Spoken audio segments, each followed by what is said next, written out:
ناظرین، آج ہم دنیا کی عظیم ہستی کے بارے میں بات کریں گے۔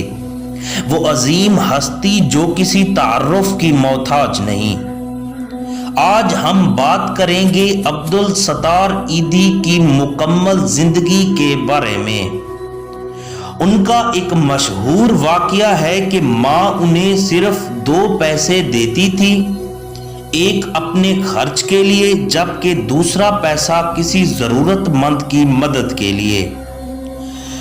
عبدالستار ایدھی میں بچپن سے ہی کسی ضرورت مند کی مدد کرنے کا جذبہ پیدا ہو گیا تھا۔ وہ اپنے دوستوں کو بھی غریب کی مدد کرنے کا درس دیتے تھے۔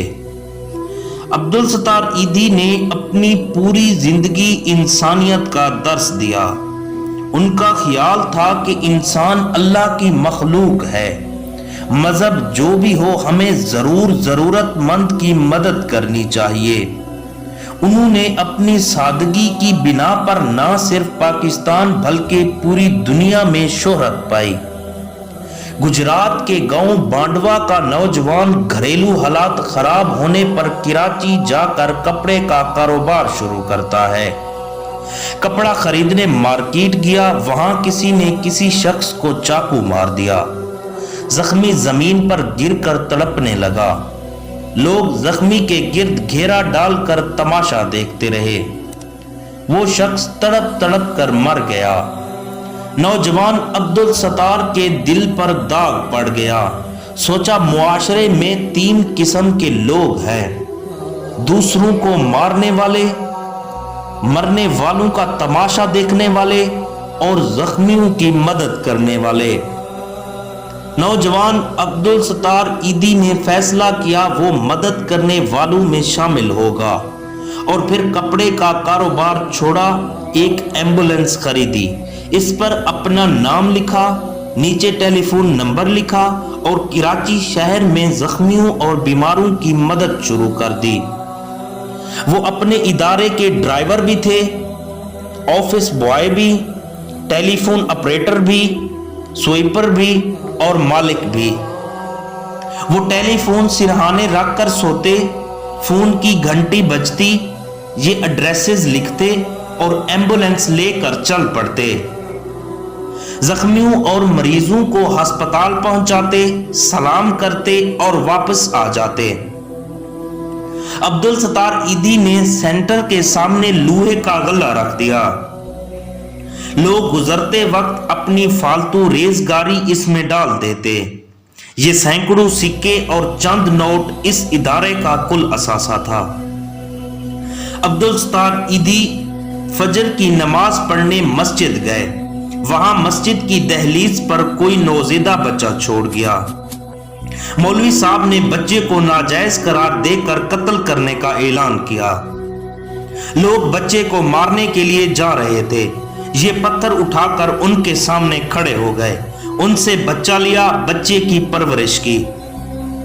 عبدالستار ایدھی خود گندے نالے میں اتر کر ڈیڈ باڈیز اٹھاتے، ان کو گھر لے آتے، غسل دیتے، کفن پہناتے، جنازہ پڑھتے اور اپنے ہاتھوں سے قبر کھود کر دفن کرتے۔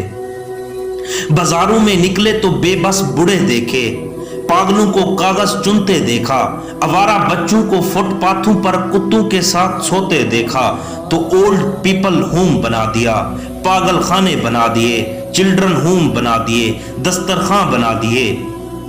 لوگ ان کے جنون کو دیکھتے رہے، ان کی مدد کرتے رہے، یہ آگے بڑھتے رہے، یہاں تک کہ ایدھی فاؤنڈیشن ملک میں ویلفیئر کا سب سے بڑا ادارہ بن گیا۔ یہ ادارہ 2000 میں Guinness book of world record میں بھی آ گیا۔ ایدھی صاحب نے دنیا کی سب سے بڑی پرائیویٹ ایمبولینس بنا دی۔ وہ ملک میں بلا خوف پھرتے تھے، یہ وہاں بھی جاتے جہاں پولیس مقابلہ ہوتا تھا۔ پولیس، ڈاکو اور بڑے بڑے گروپ ان کو دیکھ کر فائرنگ بند کر دیا کرتے تھے۔ ملک کا بچہ بچہ قائد اعظم اور علامہ اقبال کے بعد عبدالستار ایدھی کو جانتا ہے۔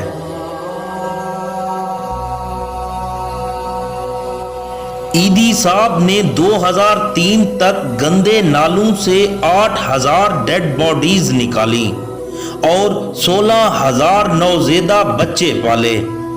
انہوں نے ہزاروں بچیوں کی شادیاں کرائیں۔ یہ اس وقت ویلفیئر کے درجنوں ادارے چلا رہے تھے۔ لوگ ان کے ہاتھ چومتے تھے۔ عورتیں زیورات اتار کر ان کی جھولی میں ڈال دیتی تھیں۔ نوجوان اپنے موٹر سائیکل سڑکوں پر انہیں دیکھ کر خود وین میں بیٹھ جاتے تھے۔ عبدالستار ایدھی صاحب آج اس دنیا میں نہیں ہے، مگر ان کے بنائے ہوئے فلاحی ادارے دکھی انسانیت کی خدمت میں مصروف ہیں۔ اس وقت 1200 یتیم اور لاوارث بچے ایدھی فاؤنڈیشن اولڈ ہوم میں موجود ہیں۔ 2014 کی رپورٹ کے مطابق ایدھی فاؤنڈیشن کے پاس 2000 ایمبولینسز موجود ہیں جو روزانہ 4000 فون کالز وصول کرتی ہیں۔ خدا کے بندے تو ہیں ہزاروں، بنوں میں پھرتے ہیں مارے مارے۔ میں اس کا بندہ بنوں گا جس کو خدا کے بندوں سے پیار ہوگا۔ اللہ تعالیٰ عبدالستار مرحوم کو جنت الفردوس میں اعلیٰ مقام عطا فرمائے۔ آمین ثم آمین۔